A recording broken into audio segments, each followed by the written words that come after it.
If you are single, this video is for you. These are 3 things you need to start doing today. Now, before I move on, I want to tell you about this card game for couples that I've designed together with my partner, and it's called BetterTopics. It is basically a card game with a lot of questions, and it has a lot of game-like features to it as well, making it very, very fun for couples to play.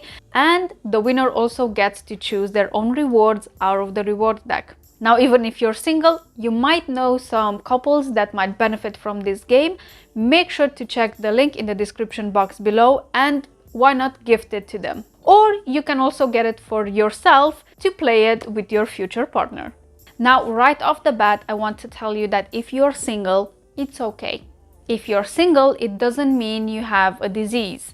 If you're single, it doesn't mean necessarily there's something wrong with you. It also certainly doesn't mean you miss out on things in life. Yes, you might not experience all things in life, and you might not experience certain things that people who are in a relationship do experience, but that doesn't mean you are missing out on life, because life is so much more than being in a relationship. I mean, I remember back in the day when I was single, and trust me, I've been single for years before I've met my current partner, and I was fine with that.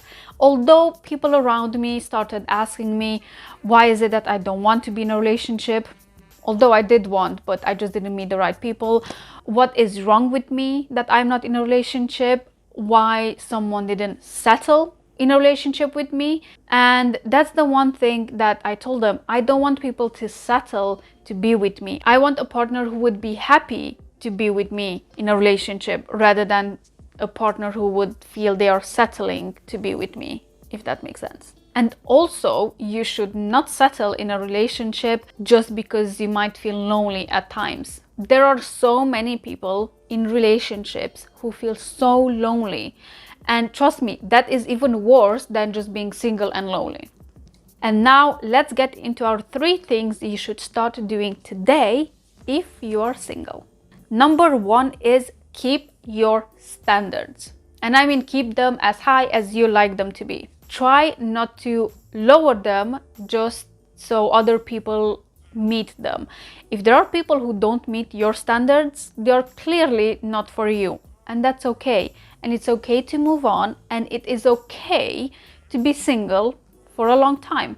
Trust me when I tell you this, it is a lot better to be single and have standards than settle for a relationship where you barely like the person. And the old expression of, oh, it's okay, you'll get used to them, it's really not a good advice. Don't take that advice, although I'm sure some people might have told you by now. If they haven't, they probably will in the future. I know I heard this advice so many times when I was single, and it annoyed me every time, and it still annoys me right now. Because mostly people who are unhappy in their relationship will give you this stupid advice to settle in a relationship with a person that you kinda like but not really. Those who are truly happy in their relationship will tell you not to settle for anything less than exactly what you want, because they know what real happiness is. And this is my case, really. I've never settled, and once I've met my partner, I really felt I'm not settling, but I'm gaining this amazing person in my life, which is such a different feeling from just going on with someone and trying to settle and trying to like them and forcing yourself. When you meet the right person for you, if you keep your standards high, trust me, you will thank yourself. I mean, I'm grateful, and I'm not joking, every day for years now that I've never settled, and I've never listened to other people who told me that I have too high standards. Because keeping my high standards, I got to meet my partner, who is amazing and is, in my opinion, the perfect partner for me. Again, only people who have mediocre relationships or they're not very happy in their relationship will tell you to settle. People who are truly happy in their relationship will tell you to keep your standards high, keep looking, and don't settle for anything less than what you want. And trust me when I tell you this, once you actually meet that right person, because you've kept your high standards, you will thank yourself and me. Now, if you want to learn more about some crazy advice that I've got during my dating years, make sure to check Either the link up here or in the description box below, where I will leave you a link to my craziest dating advice I've got over the years. The second thing you should do today if you're single is to refine and get very clear on what those standards actually are and what is it that you want to experience and feel in your next relationship. Please note, I said experience and feel in your next relationship. Let me explain.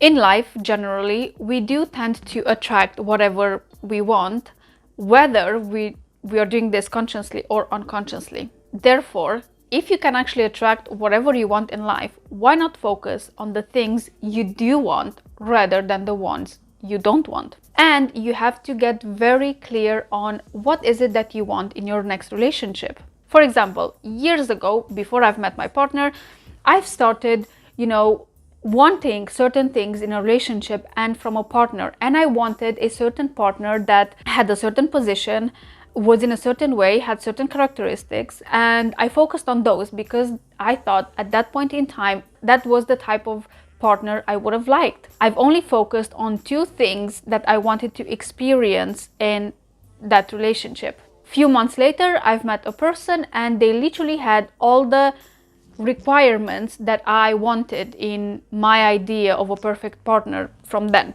But the relationship was very, very basic, boring. I didn't really feel anything really.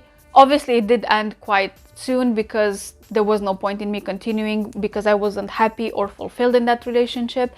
And after that breakup, I realized that I cannot be mad at anyone but myself, because at the end of the day, I did get everything I wanted from my perfect partner.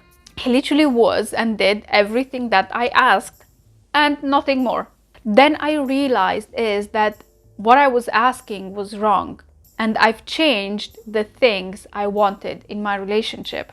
After that, once I got very, very clear, I've put experiencing love at the top of the list and feeling appreciated all the time, and all of these wonderful things that most of us do want to experience in a relationship, but we are not very clear on those because the universe is somewhat, let's say, like a restaurant where you can actually choose the ingredients you want for your perfect dish, and the restaurant will use those exact same ingredients, nothing more or nothing less, unless you tell them to. So I've ended up making a list of the main characteristics of my perfect partner. How would I envision my perfect partner to be, and what I want to experience in that relationship with the perfect partner. Once I got very clear on these, and I said this, I want this or more, and I've never lowered my standards, I've ended up, not long after, to meet the perfect partner for myself, who, many times I'm still joking with him, he is everything I wanted and more. He literally had all the characteristics that were very important for me, all the important values that I appreciated in other people, and also I get to experience all the things I wanted to experience in a relationship. Therefore, during this time that you are single, take your time, experience a lot of new things, and get very clear on what is it that you want to experience in your next relationship and how you want to feel in your next relationship. Make sure you use all the good words and literally leave out the bad ones, because if you include them, you'll have them. And if you don't really know what to experience, try to think of the things you don't want to experience and turn that to their positive. For example, if you, let's say, don't want to experience cheating, then turn that and say you want to experience a very faithful partner and someone you can trust. Refine your standards. And the third thing you can do today if you're single is to start living life. Stop putting your life on hold just because you're single. Go to that restaurant you always wanted to visit, if it's open, obviously.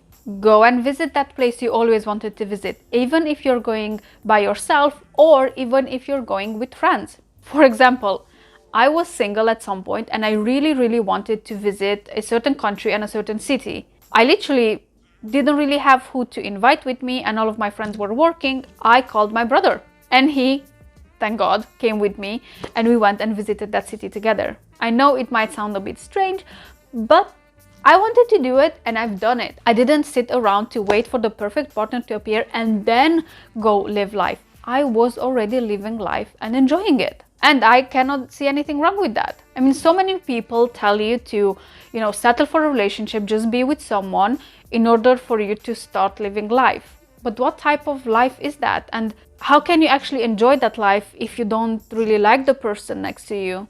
Or you maybe just tolerate them? Trust me when I tell you, there are so many single people that are going out and they are visiting places and they are doing stuff, and you don't necessarily need a partner to do everything you want to do. There might be few things that are reserved only for couples, let's say, but most things you can do by yourself. I know I've done so many things by myself and I was completely happy with that. And I was so happy that I didn't listen to people telling me that, oh no, you should wait for someone and then go and do that and then go here and then visit that place. And I was like, why? For example, even Paris. I visited Paris years before I've been in a relationship. I still enjoyed the city, although we did go back together with my partner and I've enjoyed it in a slightly different way. I still enjoyed Paris a lot on my own as well.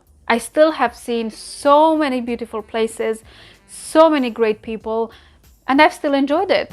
The more you do things by yourself, the more you go traveling by yourself, you're more likely to meet new people and people that you might even like and you would want to have a relationship with. I mean, just imagine you being in the wrong relationship, going to visit some city, and then you meet someone who you fall in love with and it would be the perfect person for you, but then you're stuck in a relationship that you don't like and you're not happy in. How tragic would that be? I mean, I know people who have been in the wrong relationships only so they're not alone, only so they have someone to go out with. And every time they did go out or they did visit places, they kept their eyes out for, the right person, that the right person might come along. But nobody ever approached them because they were with someone. Years later, once this person broke up, within a matter of weeks, they've met their perfect person, they got married within months, and they're still very, very happy.